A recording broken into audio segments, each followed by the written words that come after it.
I used to get 4 buses in order for me to get to training for 6:30. And after 2 weeks, Dave Kerslake turned around to me and said, we're not going to offer you anything. You're not good enough at the moment. I can still remember it like it was yesterday, tears running down my eyes. Wow. And the biggest mistake he did was give me his number, because all I did was ring him for like every other week. I used to just ring him. That was the biggest mistake. And he ended up having the hump. And 3 years later, at 12, after saying you're not good enough, at 14, 15, I got invited back in and, ended up signing. And after that, the rest is history, really. Yeah. And was it still David Kerslake when you got back in after? Yeah. Because I remember him, he was a right back for Tottenham when he played for Spurs. Yeah. At 15, it was him who invited me back. He was the head coach with alongside Mickey Hazard. I don't know if you guys. Yeah, him. Yeah. Mickey Hazard, yeah. Mickey Hazard is probably one of my favorite youth team coach, even till now. I haven't kept in contact with him, but I would like to get in contact with him again. But he was unbelievable for my development. Yeah. As I got into the academy pretty late, 15 is really late to get into the academy. A lot of the kids now, they start at the age of 5, 6, and even back then it was like that. So I had a lot of catching up to do, a lot of training to do in terms of like technical ability, even my physical attributes. I was really small and skinny and scrawny a little bit. But yeah, it was really good. At the same time, it was tough coming through the academy. It wasn't easy at all. So, like I said, like now, my story, I try to tell my story to try and help young players not to think that the road is basically just like an uphill. Like you just go in, it's going to be all rosy all the way. I had to be told no to then go away and come back and prove myself again. And in life in general, that's what it is. Like over and over, you're just tested. So yeah, I try to tell that part of my story with what I'm doing now. So that's a little bit of me getting into the Tottenham Academy from 12, 15. Yeah, and who was Burton Albion's manager that signed you at the time? In 2009, wasn't it? You went to Burton. Yeah, so 2000. Paul Piscasilido was the manager at the time. Oh, that Yes. Legend. Yeah. He was the gaffer at the time, and the assistant was Gary Rowett. So I signed there. To be fair, at the start, me and Gary clashed a lot.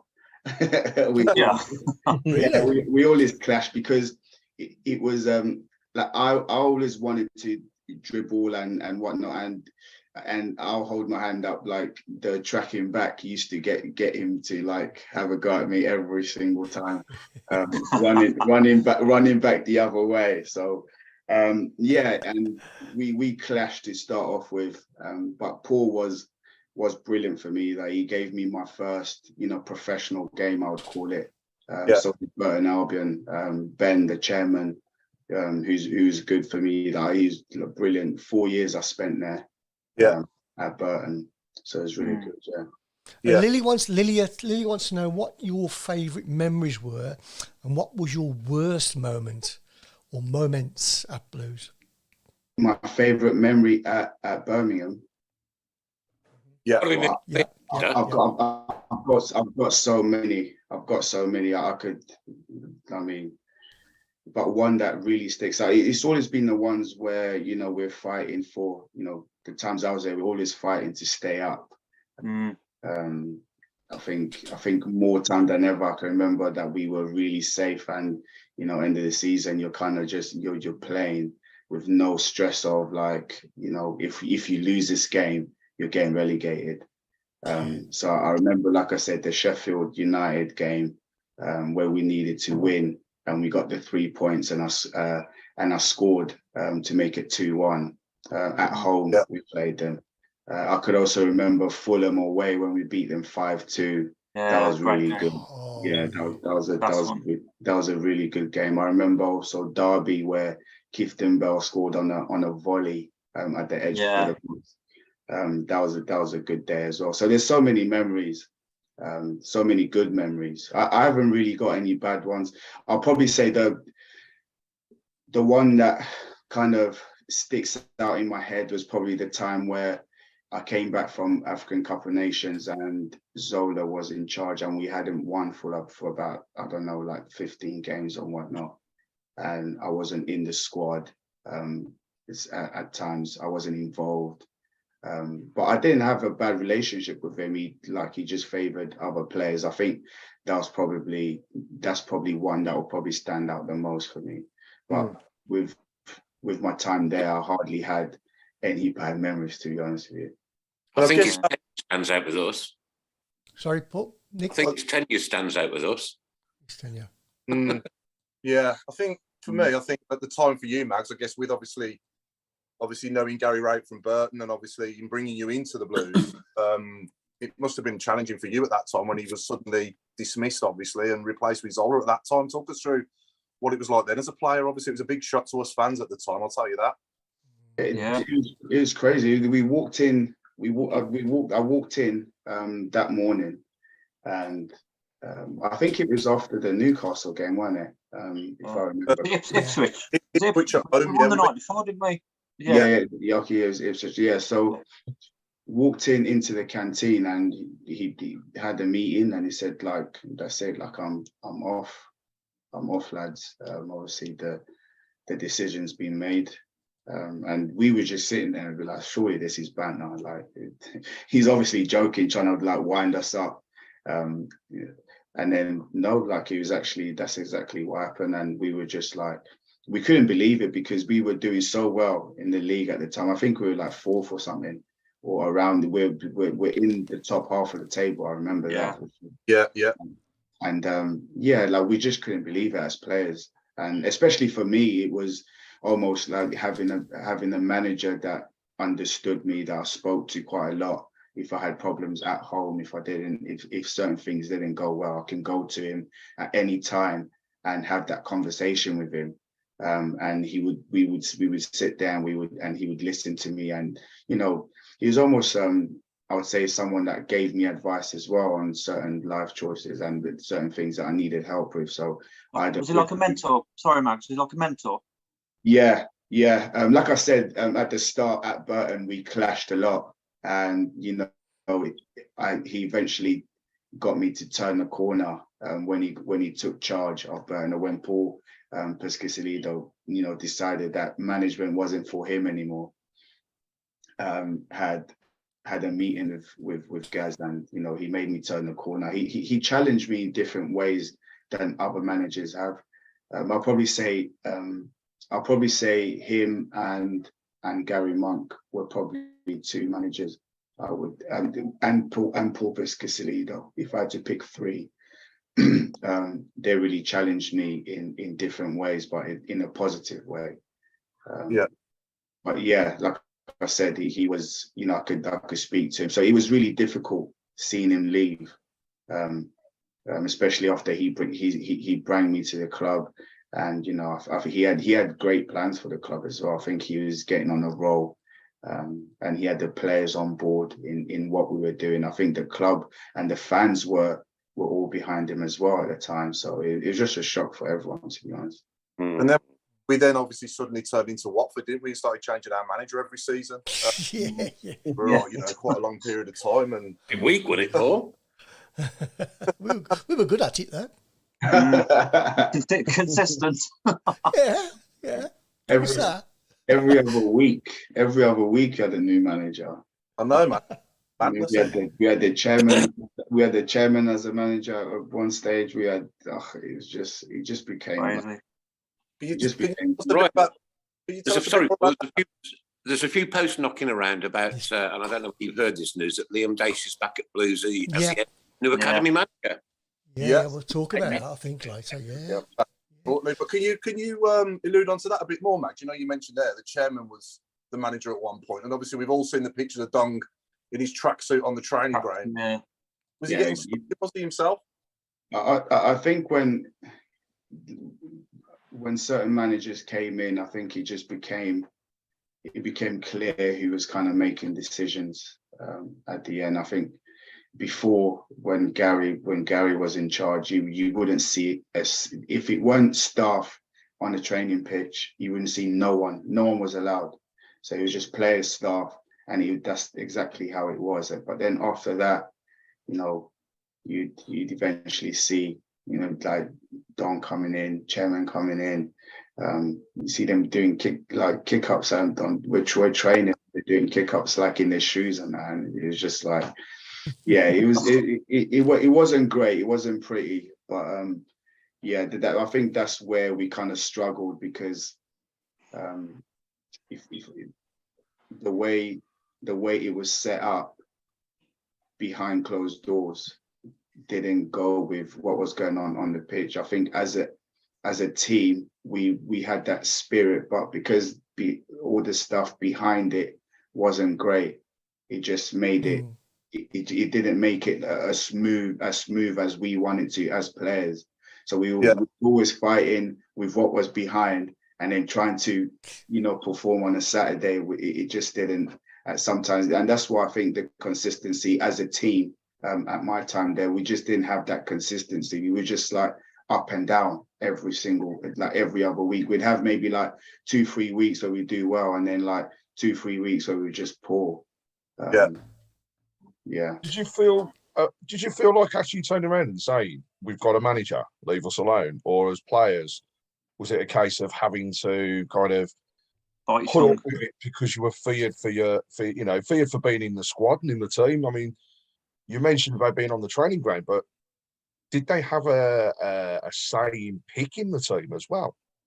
I think they did. I think a lot of us thought that they did have a say in who was coming in, who wasn't coming, who wasn't playing, who was starting, what 11 was going to be on, who's going to be on the bench.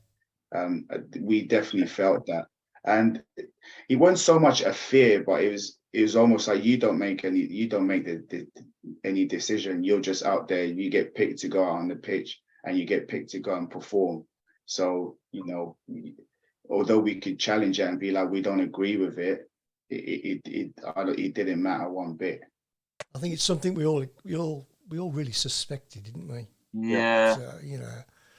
Yeah. I was going to say, Max, you know when Gary left. But sorry, Mark. Lisa Field wants to know: would you come back to the? Well, it's a son that wants to know: would you come back to the Blues? And what advice would you give me for playing football from Ryan, aged 11? Well done, Ryan. Good question. Would I come back to the Blues? 100%. I still keep in contact with. Once in a while, I speak to guards. Who's done really well, and he's got to position himself there. So once in a bit, like, I'll send him a message and he replies. So maybe in the future, I think I have a few steps. I'm doing my A license, which will be finishing next year. I'm on so many different courses towards my coaching, and I have so much to learn from the other side. So one benefit I have is that I have the career and I have the knowledge of that. And if I can blend it with what I'm learning now, hopefully that will help. So what advice would you give to Ryan, age 11? What advice? Yeah. At age 11, just enjoy it. Yeah. Just I'm really curious, Mags, is that a lot of ex-players talk about taking their badges and finally becoming a coach and so forth. How difficult is it? I mean, is it mainly like coursework, field work, combination of both, or? It's a combination of both. Like at the moment, like I said, it's learning the different languages that you can use with the younger players than when I was playing it with the senior boys. With the senior boys, like you're saying, it's everything goes. Like you can say whatever you want almost. Yeah. But it's also having that constraint and also learning the other side where some players, you know, react differently to how you speak to them. So learning that from, you know, coaching an under 10, you might say one thing to him, he might not understand. So you got to find different ways to activate their brain. So it's just learning that. And obviously the badges with the FA, they just teach you different things, even using tools like editing skills, something that I'd never thought that I would need Really?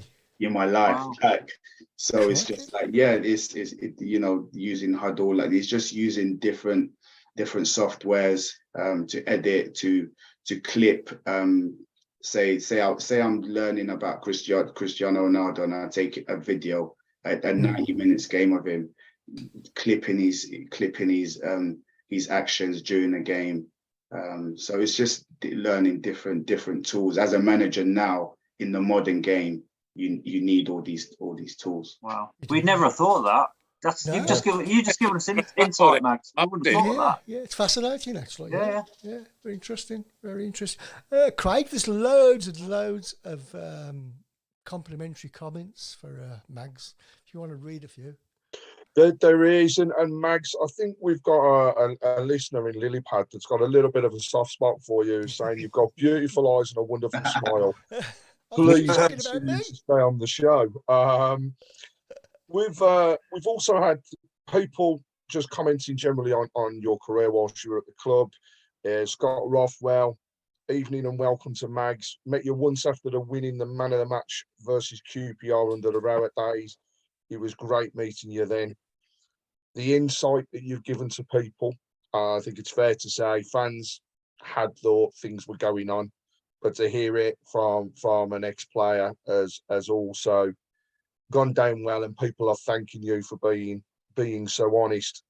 Then there's a couple of other areas, and just one question from Dave Twine. He said that you played, he believes, with a gentleman called Tom Lees whilst you were at Sheffield Wednesday, and he believes that he was a Blues fan. Is that true? I don't think I ever spoke to him about him being a Blues fan, to be fair. I did play with him. He came from Leeds. I think we ended up buying him from Leeds to Sheffield Wednesday, but I don't remember having that conversation with him, to be honest. Jack, sorry. I did a bit of research, got the old videos out about you and trying to remind myself, and I was amazed. You didn't half get some good goals. One against, I think it was Barnsley, where you ran from the halfway line, one-on-one with the keeper, slotted it home, no problem. Again at probably Swansea and Wigan, similar. Obviously, the best one I can remember was against Stoke at Christmas, and you put it past Jack Butland, which at the time that was quite an achievement. But you didn't get tap-ins, did you? I mean, another Rotherham was another one. You stole the ball on the halfway line and gone and slotted it in, and it all came flooding back to me. Yeah, that's what this guy was about. He pace and excellent finishing. Yeah, thank you, by the way, and I do appreciate that. But one thing I do criticize myself, like if I self-reflect now, I think, like I said, as a coach now, you got to do so much self-reflecting. And if I self-reflect, if I got into the back stick a little bit more, I would have got a lot more tap-ins, as you say. And that's one thing. If I had to change, or if I wanted to improve on my game, or tell anyone who's listening, who's a winger or an attacking player, is getting those tap-ins. You might get 5 or 6, but it adds up in the season. There's always, balls coming across the box. If you get in that back stick, or if you're in and around the box, I think that's one thing that I'll be self-critical of myself in terms of, getting more goals for the club, which was, like you said, is getting those tap-ins. Yeah. Question for you, Jacques. Here you go. You said earlier about you was delivered that news that you weren't good enough. Yeah. I've been told that all my life, and believe me, it's true. Do you know how to deliver that kind of news youngsters, or is that somebody else's job? No, it's difficult. I had to.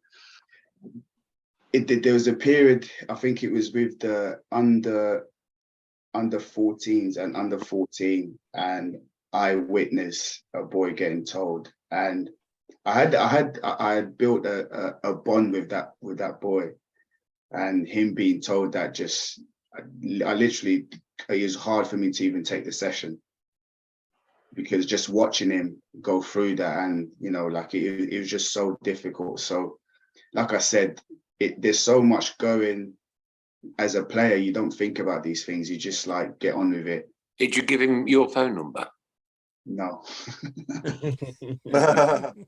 No, I didn't. I think if, like I said, I was lucky that Dave gave me his number. But like I say, if you go down that road, I think it would be selfish to give one person and not everything. I love your brutal honesty, mate. I genuinely do. Really, I mean that. I genuinely mean that, mate. The words that are coming out of your mouth are, well, I have goosebumps. There you go. It's brilliant. Some other questions that are coming, Mags, are who's your toughest opponent that you ever played against? It was me at Leicester. Yeah. Is that Domino's? It was the bartender. No, you saw Nick a dummy, yeah?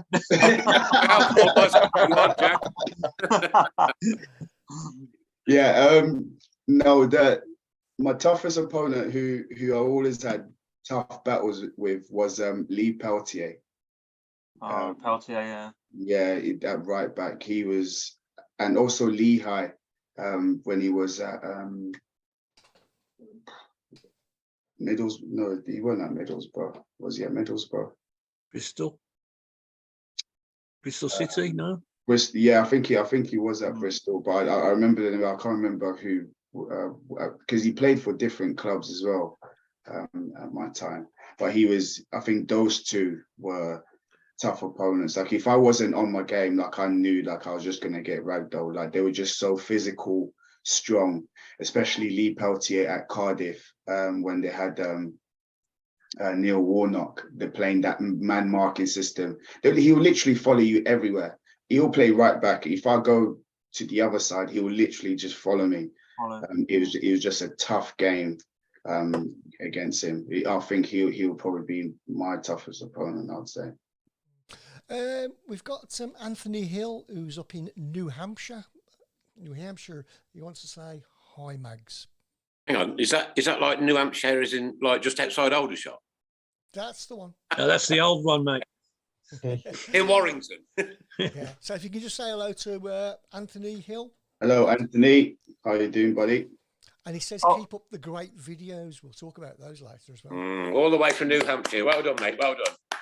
Nice one. Can I say, Max? Sorry, can I ask if you can say a special hello to your friend Little Louis? Steph and Megan said, can you give him a shout out because he'll be watching. Yeah, Louis, how you doing, mate? I hope you're doing well at school. You're behaving yourself. I hope you're doing all your homework and you're listening to your mum and you're staying out of trouble. And I hope you're still practicing your skills. And hopefully one day, I'm hoping to see you play for Birmingham. Louis. Max. Louis. Mags, there's been a question coming to me on text, and it's in regards to the fact that we believe your brother is playing for, is he Brentford or maybe on loan at the moment? Yeah. So the question is, you're a coach now. How have you approached that, and have you coached your brother the same as what you would do the teams that you're with at the moment? Yeah, that is my brother. I got two younger brothers, both professional. Funny enough, we all came through the Spurs Academy. Yeah,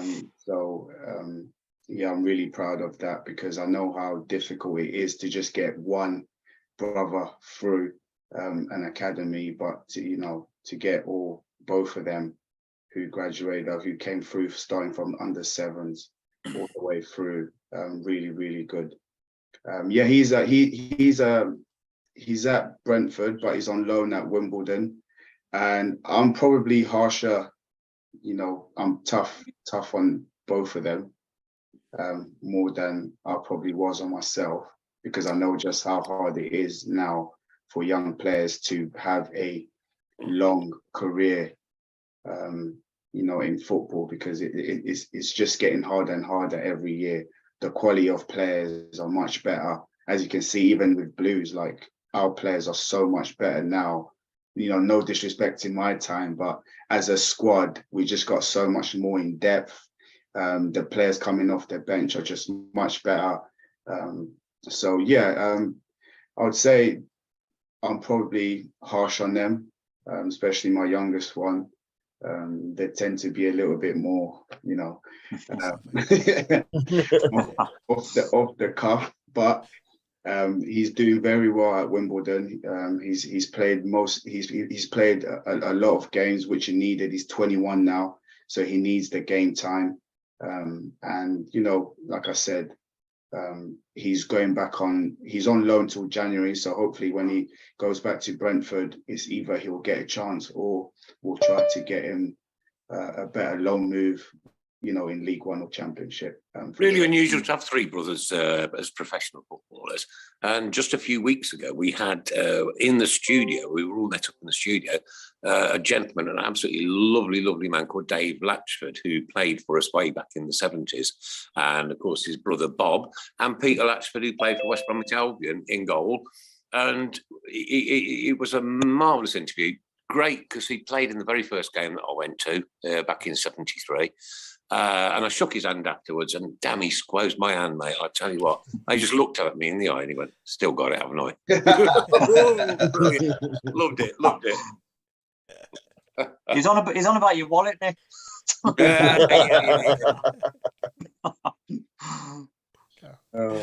We seem to have lost Paul. Trying to get him back. Minute, Chris. What's Mag's thoughts on Jude Bellingham? Question. Can I tell you a quick story on Jude?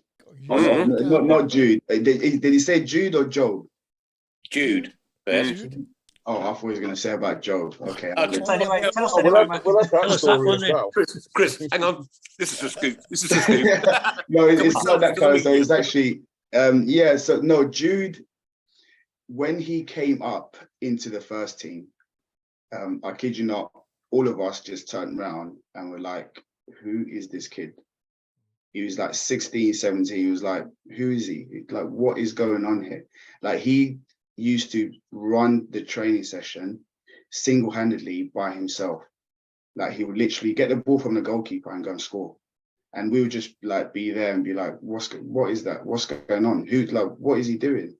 And it was just unbelievable to see such a talent at that age. And we just couldn't believe it, how good he was and how developed he was already.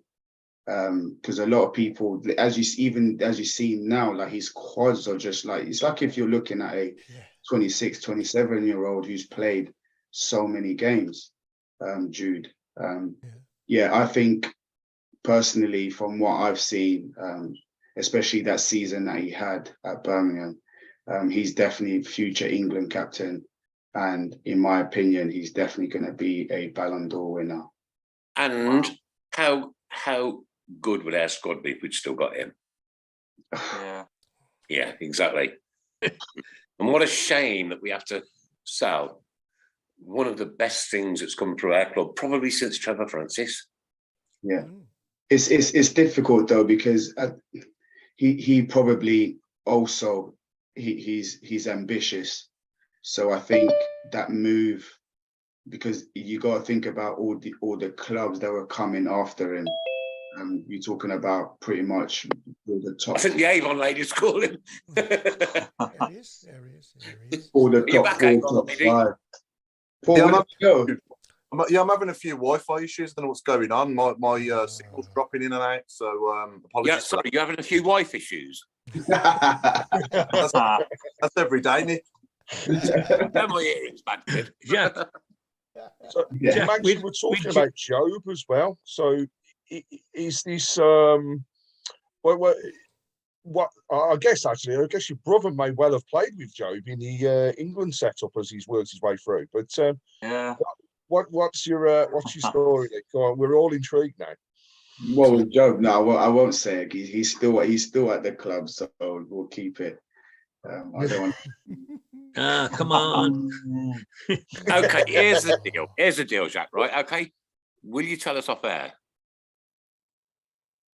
If he ends up moving up from the club and I come back on the podcast, I'm more than happy to say it. But it is a good story, but we'll keep it for another time. Jacques will now be on every week, ladies and gentlemen. Jack, don't you think that with Jude, because he's moved up a level, I mean, from the Championship to the Champions League in the space of in the blinking of an eye, yeah. His progress has been accelerated. With the greatest respect, if he played for us for 2 seasons, he wouldn't. He wouldn't have been that much sharper, that much quicker.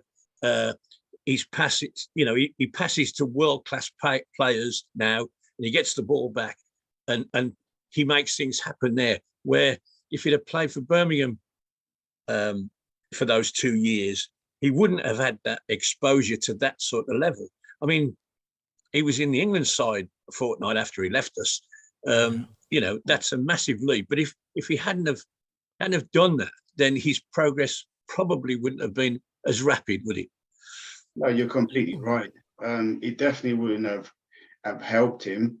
I think his love for the club definitely, as you see him, he comes back, he goes into the changing room, at the training ground. He loves the club.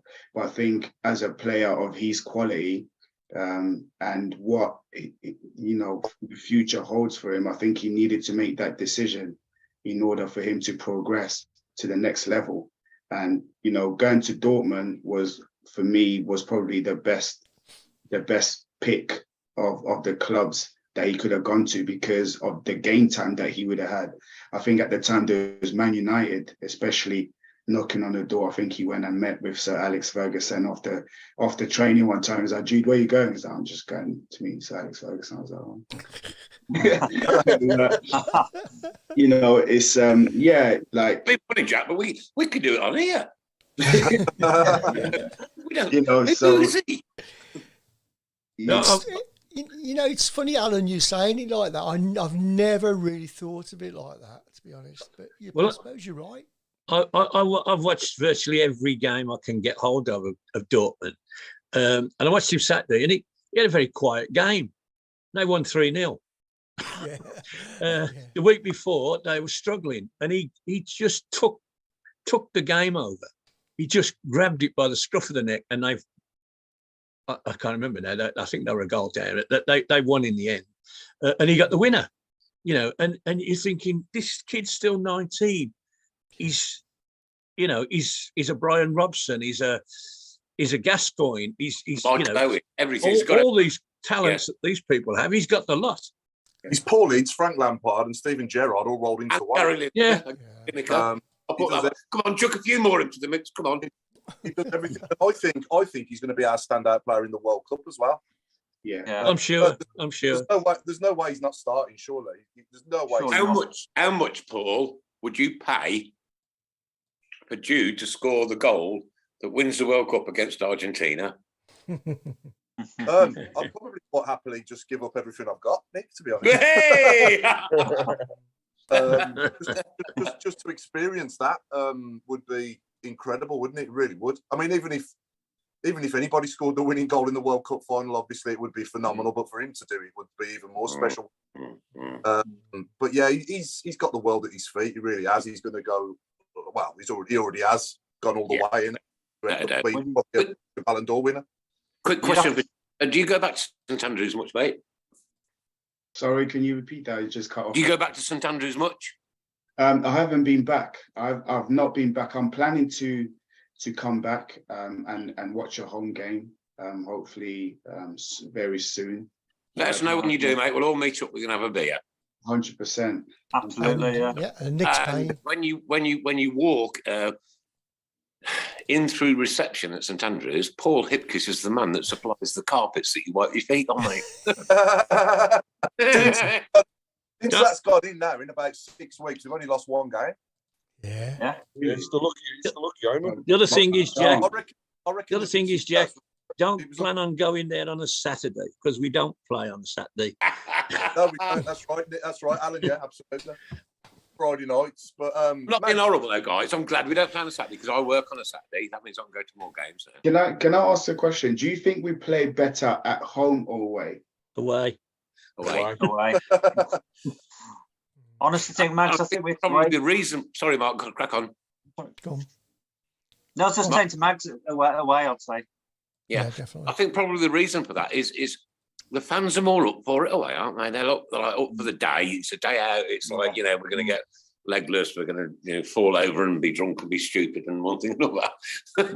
I think that the stadium plays a big part to obviously say like the atmosphere at home, because one thing probably maybe fans don't realize is how taxing the ground at home is.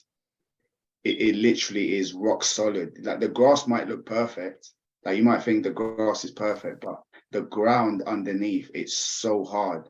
2-3 games after, your joints, your back. I don't know if it's still the same, if they've changed anything, but playing at home sometimes, it was just so taxing on your body because the ground underneath was just so hard. Did you ever mention that to anybody? Yeah, we did. We complained so many times. By Christmas, like you're complaining about your knee, your back, your hip, your groin, just because the ground was just so hard. Like we always complained about it, and we always wanted them to fix the pitch, because he looks lovely on top. But it looks lovely. Look, the groundsmen do a brilliant job there. A super job, without doubt they do. But like, if that's a problem to the players, that's an easy fix, surely, isn't it? Huh? It's a End lot of the of money. season, rip it up, lay a new one. It's a lot of money. It is a lot of money to get that fixed. Hang on, how much is a bag of grass seeds, for goodness sake? But it's not. It costs about £100,000 to relay a pitch. Maybe while they're sorting out under the Cop and Tilton, they can sort out under the pitch at the same time. Then. Yeah. I can remember when Coventry was sharing the ground, and it got bare. The ground did, and the hardness of the ground showed up then, because of sort of January, February, March time, after it had dried out, the ball was bouncing everywhere, and it was very difficult, to put on a decent performance, because you couldn't pass the ball from one to the other because it was bouncing all over the place, and it was getting twice the wear that it would have had normally. But yeah, I'm glad you told me that, because that explains an awful lot. You think, well, I can't string 2 passes together here, but it was visible when Coventry were there that the ground was wearing badly, and good football wasn't going to be a possibility during that period. It's improved a bit since they've cleared off, and we've played better football since they've cleared off, to be fair.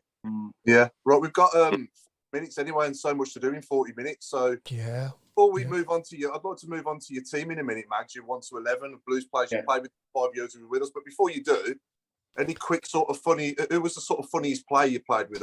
Any good stories or pranks you can tell us? Funniest, I'll probably say Josh McEachran. And now I'm going to say Joe Bellingham. You got something up your sleeve, mate. And I know. I'll probably say Josh was a character. David Davis was a character. I'll probably say Robbo. Not so much. I think by the time I came into Birmingham, Robbo was like, he's kind of like on the verge of going on the other side on the coaching. So I think he kind of left all these antics behind a little bit, but you can still see it on a decent night out. He's definitely, you can see his character and how he probably was when he was probably younger. But yeah, I'll probably say the two definitely would be Ryan Shotton. He was a. Yeah. Remember when he dyed his hair blue when we played against them? He was yeah. I remember that. Yeah. Clayton Donaldson. He was a funny. Donaldson. Yeah. Any good stories you can tell us? Any funny pranks or anything that you used to play on each other, or anything you can tell us about? No. That sounds like there is, but you're not going to tell us. You can't tell us, yeah. No, you've been taken off air, yeah? Yeah, not yet. I think it's too early. I think some kids are still awake at the moment. No, I think Mark's wide awake. Jacques, how many local derbies did you play in? You know what I mean by a local derby. We don't, and we're not allowed to say the word. You get fined 10 quid if you say the word, right? Okay. How many local derbies did you play in?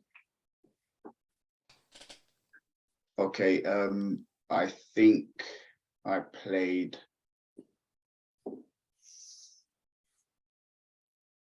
I think I played 3. Mm-hmm. I was going to say 3. What do you reckon, Tilton? Yeah. Not great. We didn't turn up on 2 occasions, especially away. We didn't turn up. I think they had more quality than us. They had, I wouldn't say they had better players, but I just think they were well run and well organized, and then it's hard to say because I don't want to make him sound like they whatever, but it is hard to admit that they were the better team.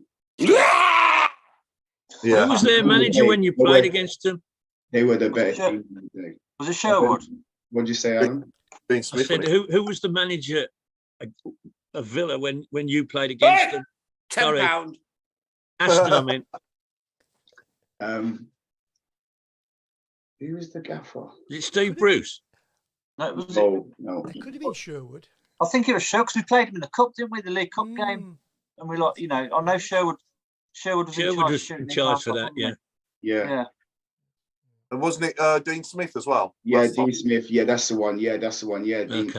Oh, right. Okay. Yeah. But anyway, let's move on to your team, Max. So, obviously, Paul, sorry. Can I really just? This is a very, very quick one because we do need marks. Oh yeah, marks.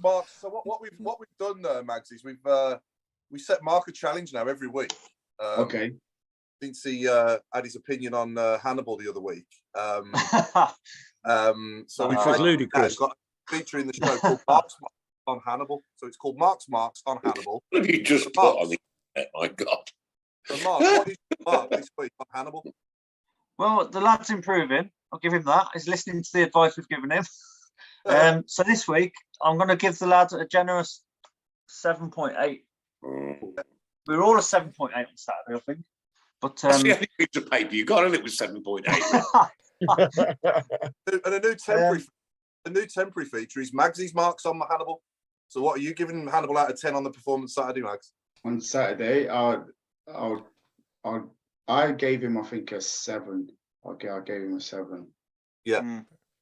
I think there's a lot for him to improve on. I think he's definitely a talent. But I think there is a lot. He's one of my favorite players, like one of my favorite players now to watch. Yeah. In the Blues team. But I do think he has a lot to learn, and he's only young, so hopefully, like you said, he can take the advice, Mark, and keep it. Do we think Scott Hogan could be the third player for over the last 30 years to score over 20 goals in a season for us? Oh, wouldn't that be good? Yeah. What do you think, Max? Wouldn't that be good? I think he can. I say that he's probably one of the most clinical finishers that in the championship. By the way, I'll put it there. I think he's very good in front of goal. He may need 3-4 chances before he scores, but he still is good in front of goal. He's already got 8. So, and we're only in November, he's got 8 goals. So you'd like to think in the next 3 months he can get, can get 12 goals, or in the next 6 months, I'd say he can get 12 goals. I think it's more than possible. Yeah. So yeah, I'll probably say he can get 20 goals, 100%. Yeah. There's only of course. There's only Steve Claridge and Shay Adams that have done it for us in the last 30 years. How good was Shay, by the way? Oh, awesome! That season when Gary Monk came. Yeah. His high scoring season prior to Monk's season was 7. And then Gary Monk comes in with James Beattie. And do you think a lot of that was down to James Beattie as well, mate? Why he turned into such a prolific forward? I think he just clicked. Like I said, like the difference a manager can make for you. Like I think he definitely relished under Gary Monk, and he I think the only 2 players to play every single game in that season was him and Juki. Yeah. Every single game and every single minute. I think they played every single game and every single minute. They didn't get taken off or they didn't get subbed. They played every single game and every single minute, and that made such a huge difference for Shay. Just having that someone give him that confidence to play week in, week out, and some of the goals he scored. Wow, like so good. The hat trick. The hat trick. Was it a hat trick he scored at QPR away? Yeah. First did you play in that? You played in that, yeah. You did. It was head in a moment. The second half, they literally came out and absolutely battered us, and Lee Camp saved us. In the middle of our goal, Lee Camp. Yeah. Max, did you see the big cardboard cutout of him in the main stand? Yeah, I did. Yeah. You know what? It's only Birmingham City that can do that sort of stuff. I promise you. Yeah. Anyway, Mags, that hits us with your team. Your all-time. Well, you're from the 5 years you was with us. Yeah. What's your picks of the sort of best players you played with them? I'm kind of nervous saying this because I don't know. Most of you guys probably want to agree with me. To be honest, Mags, when it goes on Twitter, it's mainly players that roast you, so don't worry about it. Yeah, that's why I'm nervous. I've had to cut out some friends, and they're definitely not going to be happy. Controversial. We love this. We love it. So in goal, like I said to Paul when I spoke to him, in goal I'll go with Thomas Kuszczak. Thomas Kuszczak, was he a friend? Yeah, we did have some good chats, but he at the time, I think the time that I played, he was our best goalkeeper. He was brilliant. Yeah. I would say, in my opinion, again, left back. Oh, he's frozen. There was a few. Oh no! You back with us? Okay, cool. Sorry, we missed that. We missed about 2 seconds of that. Don't worry about it. Yeah, sorry. Crack on. Like I said, I think at left back, 100%, I had to change it. I went for Christian Pedersen. It was a toss-up between him and Jonathan Grounds at left back.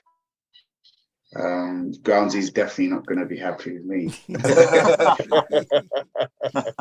Left side centre back. This was another one where I really struggled on as well, because I had Ryan Shotton. Hello, who's that? That's Jonathan Grounds. Yes, so that was Groundsy. Groundsy just popped in. Yeah, I was going to say. I think it's the owners of Birmingham City Football Club. We're finally going to find out who they are.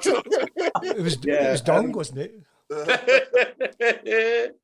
It was really hard, like picking this, because I played with some really good players there. Obviously, Robbo. Paul Robinson, that is, Ryan Shotton played there, but I've decided to go with Harley Dean as left-sided centre back. Yeah. Alongside Michael Morrison, who I thought he was my first. Well, he was like the first captain that I played under, and he was so good. quality for us. Yeah, really good. Yeah, he was good. He was good, especially with the time that Gary Rowett was there. He was playing his best football. Yeah. And then right back, I think there weren't. I know they had Paul Caddis, Jonathan Spector there, but I've gone for Maxime Collin. Yeah. Right back. I think even now, like Max just gives you a 7 out of 10 every week. He hardly lets you down. Max. He doesn't do anything unbelievable, but he never gives you less than a 5 or a 6. I think he's always above average, like you know, 7. That's why I've put him there. In midfield, it was another tough one because but I'll go with David Davis, the destroyer. Digger. Yeah, Digger, the destroyer. I really enjoyed playing with him, and the reason why I say that is because we had a lot of tough times, and if you wanted someone with you in those tough times, you'd want Digger with you, because he was just a warrior. Anything like you needed, anything like, and he was there. He was that guy. So yeah, I'll put Digger in there, and alongside him, I'm gonna go for Keith Bell. I'm gonna keep Keith in there. I thought he was really good in those years as well. Yeah, he was. Obviously, in terms of, I know a lot of people probably say in terms of building up and playing football, technically they weren't the greatest. But like I said, I think that the times that I played, we were always battling, fighting for survival. And if you needed any two players in the midfield with you to go and play up and to be horrible and to be up against other players, I'll definitely put Keith and Digger in there any time. And at left wing, no other than Demarai Gray. I think that's pretty easy. I think everyone would probably agree with me on that one. Yeah. Right hand side, it was hard as well because you got Hotta, you got Cottrell, you got those two especially between I'll say Hotta and Cots. Would you say, sorry, Mags, with Hotta, would you say it was a similar kind of thing to Harley Dean? Obviously, he was so used to playing the way Brentford played, and then he came to us, obviously, and had manager after manager and style after style. And when he was on it, though, he was absolute quality, wasn't he? He really was. That's exactly what it was. Like you just said it there, and like these players, Max is the only one who probably adapted really quickly to how we played. But with Harley and Hotta, that's exactly what it was. They've had to rebrand themselves, and that's why I think they struggled at times. But that's what I said, especially with Harley. That's why I've put him in there because his character and his mentally how strong you have to be in order to rebrand yourself. People slating you, going on loan, coming back, and then putting performances as he is. It's so good to see. So. With Hotta it's the same, but I am going to stick with Hotta because I think the games that he was unplayable at times. He was. There's certain games where he was just unplayable, and seeing him play was really good. And two up front, I struggled with this as well, but I'm going to go straight in. I'm going to say Juki and Shea. I think that season when Gary Monk came in, they were literally unplayable, and they were so good for us. They were flying for us. So I'm gonna go for Juki and Shea. I know Clayton's probably gonna message me if he sees this. So is Cots, but listen. I've already sent the clip to him. Sorry. So I'm gonna go for Juki and Shea up top. I think they were brilliant that season that Gary Monk came in, and Shea got his move from that season as well. Juki's still going strong now. I think he's the only player after 8 minutes. He looks like you could probably take him off because he looks finished. But He's such a warrior, you know, such a professional as well. And it's just so good to see some of these players still playing. Yeah, and captain and manager, Max? Captain Michael Morrison, captain, and manager be Gary Rowett. Yeah, good. I would have said me, but you know, I'm not a manager yet. I wished it hadn't all gone wrong, but it did. And you know what? You've got to move on. It's football. Football's a very strange, fickle, funny business. Like, you know, as a kid, I think 14. Turned, doing my paper and turned the sun over. Trevor Francis had just been sold. I sat down on the curb and cried. Cried. Why did he owe you some money? Anyway, the next part of the Chris, show. don't wreck my emotions. We're going to set you a little challenge now, Max, for a bit of fun. So what we do now is we have a part of the show when we have a special guest on, an ex-player called Who. So you know, like when they make a sub, the opposition, and our crowd go Who. Part of the show. So what we do is basically we're going to play 15 seconds, and all I'm going to say is it's a player that's been in the same squad as yourself over the 5 years. I'll give you more of a clue. It was during the 2015-16 season. Oh, can you say it like this? I'll give you more of a clue. Was with us for a short space of time. So I want to see if you can guess who this is just by listening to him talking for 15 seconds. Can I just say, I think this is really, really hard. But here we go. Stand by your beds. You know who it is, Max? Just tell us the first letter of his surname, and then we'll give our viewers a chance to have a go as well. Okay. Here we go. Yeah, great. Obviously, just a few training sessions with the lads before the game at Derby, so it was a good one to settle into. A big result, and hopefully we can kick on from that as well. You got obviously onto the pitch to make your debut, and like you mentioned there, not a bad situation to make it in. Yeah, it was a great game to come on, really, just to hopefully settle me in straight away and hopefully get some minutes under my belt now. Max is smiling. He's smiling.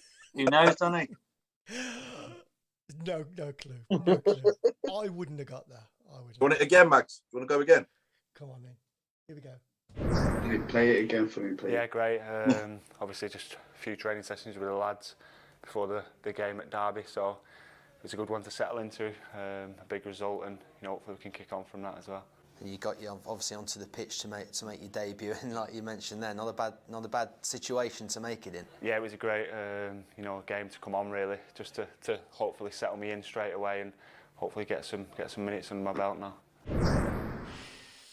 Difficult. So he came on loan during the season that we had the diagonal. Not too much information, you. We had the diagonal stripe going down the shirt, if you remember. That was the season you signed, wasn't it? Is that right? That is the season I signed. Yeah, I'm trying to think really hard. Literally only played about 5 games for us, and he was on loan for a short space of time. And it might have been. I definitely did speak to him there.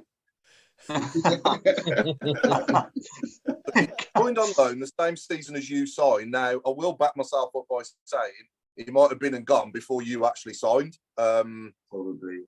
But yeah, anyone want to have a go? Dave Twine's got it straight away.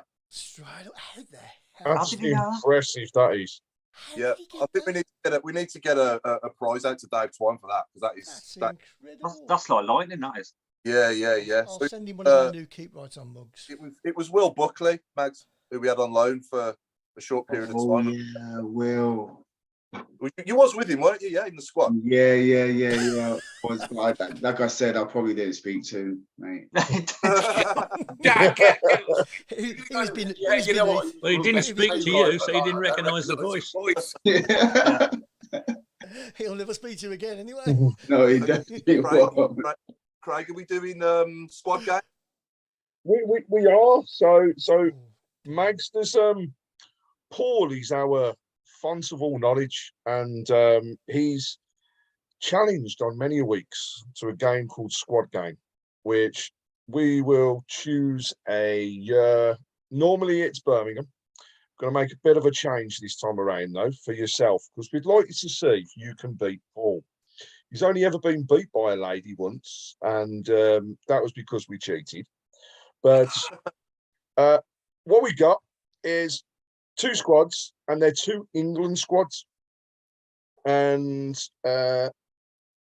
basically, we want you to choose how many players you could name from that squad in a 30-second period. And then Paul will get the second squad for the same period of time. The idea is we finally beat him for real. So, and believe me, Mags, he is the resident savant. So be careful. He's good. So, Chris, have you got a coin so that we can toss up who's going to go first? Chris has got no money, for crying out loud. The bloke's poor. No, he's always got shrapnel. I'm always tossing a coin. Heads or tails? Go on, Max. Heads or tails? Always heads. It is heads. Yes, well done. No, Max, do you want to go first or second? I'll go second. Mags, I'm sorry, mate. That was never a word in your vocabulary when you played for Blues. No, it wasn't. So you're going to get annihilated, kid. You're going to get annihilated. Territory. Paul, your squad, England, 1998 for the World Cup in France. Okay. That's not easy, is it? Okay, on your marks. Get set. Go. David Seaman, Darren Anderton, Gary Neville, Gareth Southgate, Tony Adams, Graham Lasso, Davy Batty, Paul Ince, David Beckham, Michael Owen, Teddy Sheringham, Les Ferdinand, Steve McManaman, Robert Lee, Paul Scholes, Alan Shearer, Paul Merson. I'm surprised, Paul. I'm surprised you didn't recognise the groundsman, the tea lady, all the bastard. Paul, I'm just gonna forfeit now, Paul. You can take that, mate. That was seriously some going. How much did he get? That was 15. Oh no! Really? I think that might actually be the new record in terms of that. That is some going. So all you've got to do, Max, is get 16. Easy. And Mags, you decided to go second. Yeah, I think that was the wrong decision there. But he's off the scale. I love it. Well, your squad, Mags. Information that Mags that don't get me anywhere. You know what I mean? It's all useless information. So your squad, I Mags. didn't even get Will Buckley. I don't know how I'm going to get this. You'll be fine. It's England, 2004, when we played out in Portugal. Crikey. How old was you then, Max? 2. Watched any 2000. You're trying to kill me here, aren't you? You're like 17, aren't you? You're about 17. Yeah. Can't you give me a recent one at least? No, because then you might beat him. Yeah, England for the World Cup finals this year. Right, 2004. How many do you think you're going to get? 2. I'll probably Not get being funny. You tossed your coin. You made your choice. Come on. What was Paul's one? 90 what? 98. You got 98 for Paul. Yeah. Yeah, you'd have done worse on that, to be honest. And that was his total. All right, Did you get the bus driver as well? Oh, yeah. And the groundsman. Yeah, I'll have a go. Let's go. Come on, man. Come on. On your marks. Come on. Get set. Go.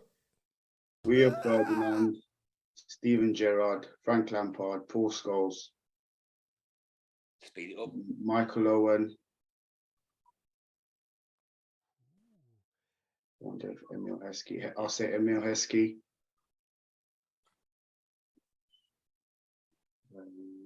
Goalkeeper. Can't remember who the goalkeeper was, honestly. Forward, big forward. Beckham. Big forward, Crouchy. 5, 4, 3, 2, 1.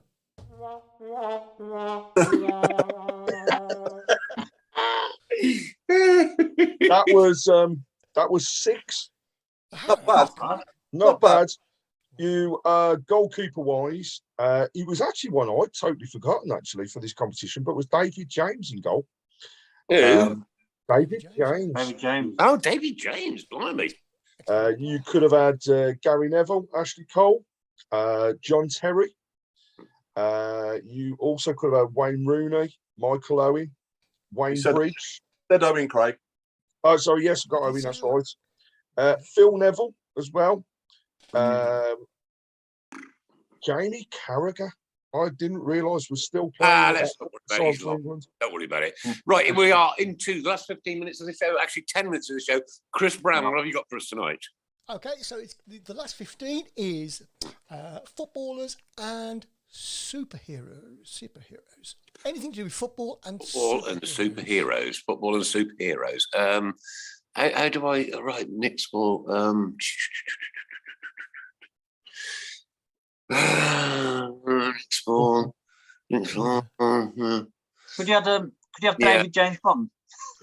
David James Bond. Was he really a superhero? Superhero, come on. It's a start. Well, he was I don't know. All I'll right. tell you what, the picture I put up of you earlier in the mask. Now that looked like some sort of some sort of pervy superhero. So I've had Lee Clark Kent come through. Yeah. Lindsay, this doesn't count, but I'll say it anyhow. She said Lee Camp because he's just like Thor. Oh, she loves him. She's done half. So Mags, I don't watch superhero programs. what manager in your career would you have loved to play for that you didn't play for, and why? I think I played for enough, to be honest. No, if there is any,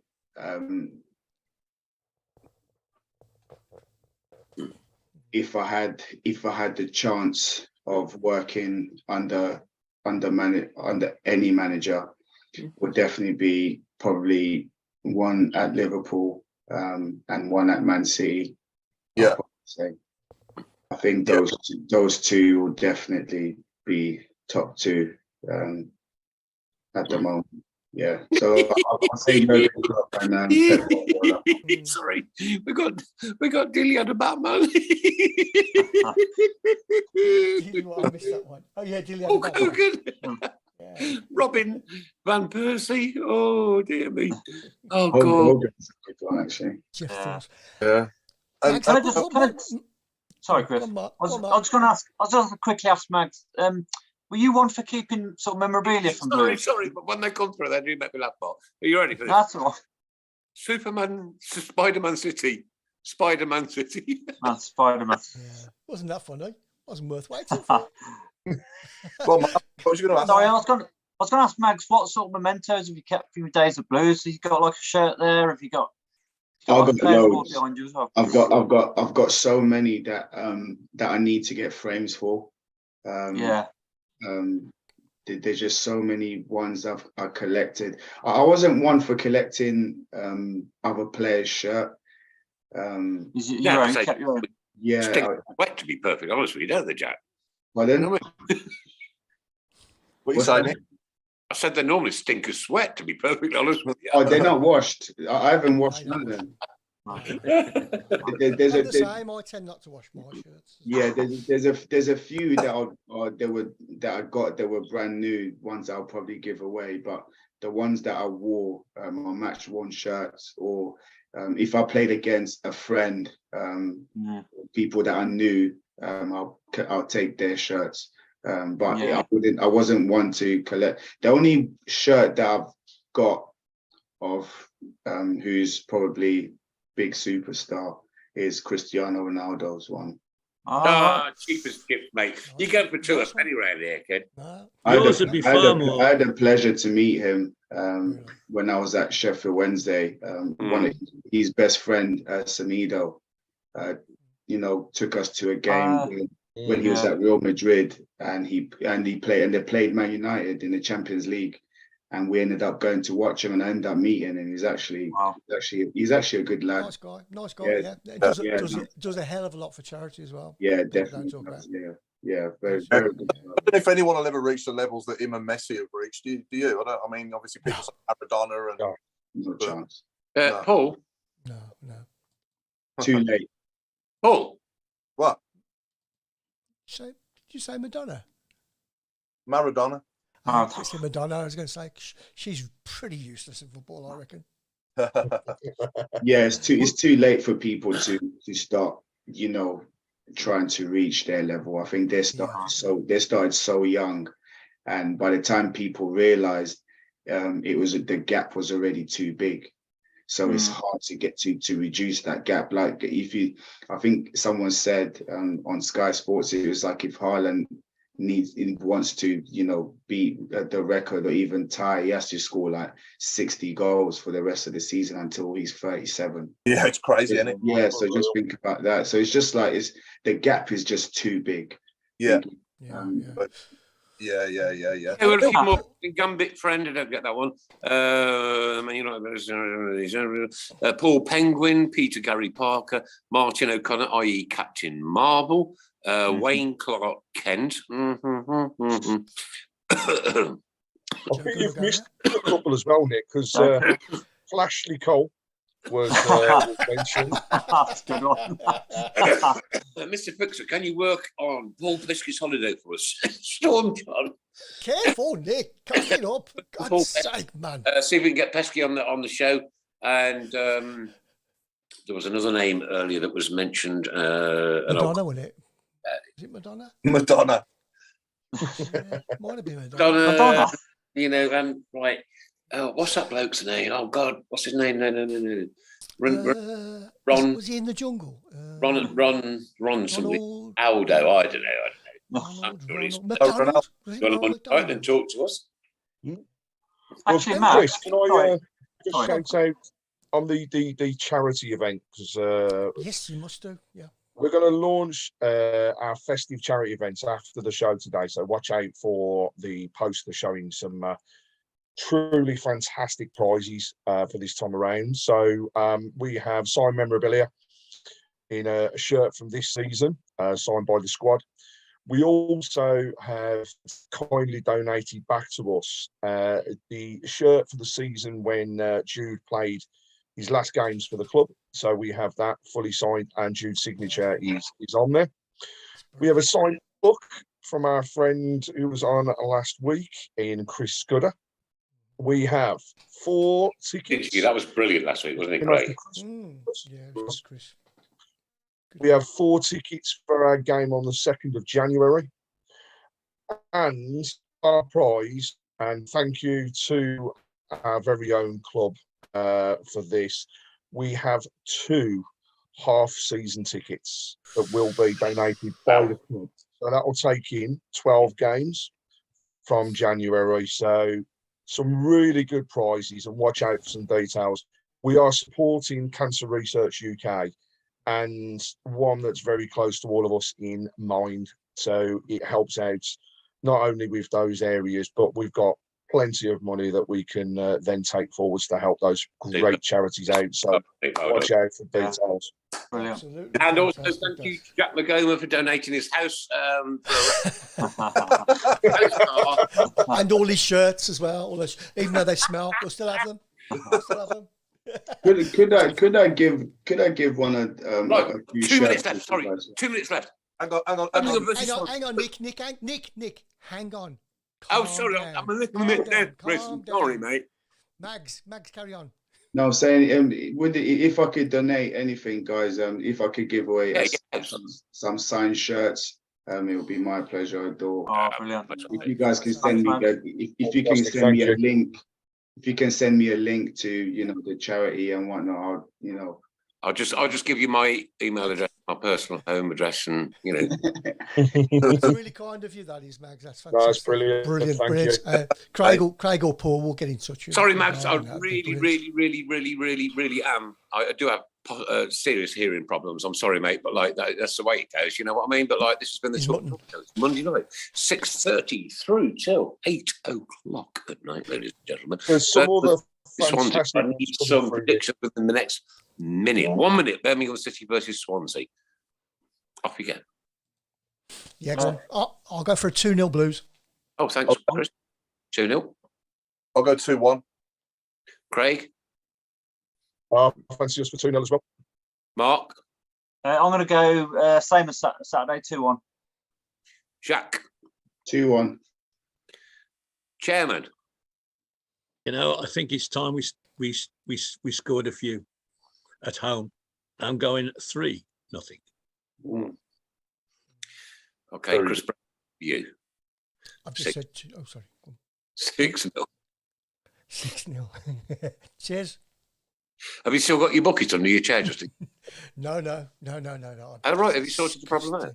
Yeah, no, I'm okay. I've got a little drip feed that goes right down my and I wear these big wellies that have got a big open top at the top.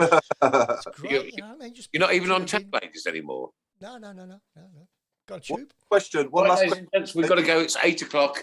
Best wishes to Tony Hemmings. Obviously the husband of the lovely Tracy Hemmings, one of our tenor ladies. He's been proper poorly for weeks upon end. Still not right. Hopefully he's going to get that drain taken out of his lung very shortly. And Tony, I promise you, mate, we all look forward to seeing you back at St Andrews so soon.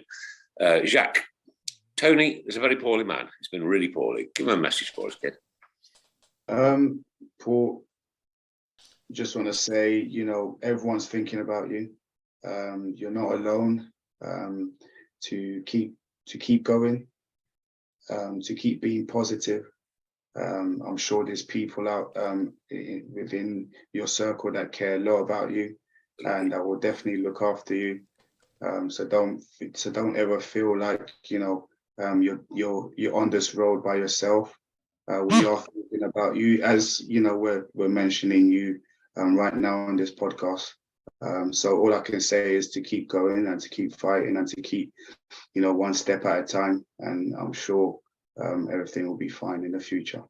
Bless you, Jack. Thank you very much. Are you a religious man, Jack? Yes, I am. Pray for that man, please. Yeah, I will do. Bless you. Thank you. Ladies and gentlemen, what a night. Jacques Maghoma, a legend. He will never be forgotten. Not by any of us, not ever, ever, ever. Working down at Tottenham now. I'm disgraced to see that Tottenham sign behind you, and you've not had a Birmingham City one there. I'm not being funny, mate. You could have changed it just for the night. You could have changed it for the night, Jack. I'll tell you what, you're never coming on the show again. Jack, I tell you what, you've scored some crackers. You've played in some Boston games. We've loved you down at St Andrews. I promise you that, and I'm sure the team will reiterate that. From Alan Watton, from Mark Adams, from Paul Hipkiss, from myself, from the Mr. Fixer, Craig Courtney, and Chris Browne. Good night. God bless, ladies and gentlemen. And don't forget, if you are religious, please pray for Tony Hemmings. Good night. God bless. This has been the Tilton Talk Show, sponsored by Paul Sports, principal sponsor of Birmingham City Football Club, and we will be back here 6:30.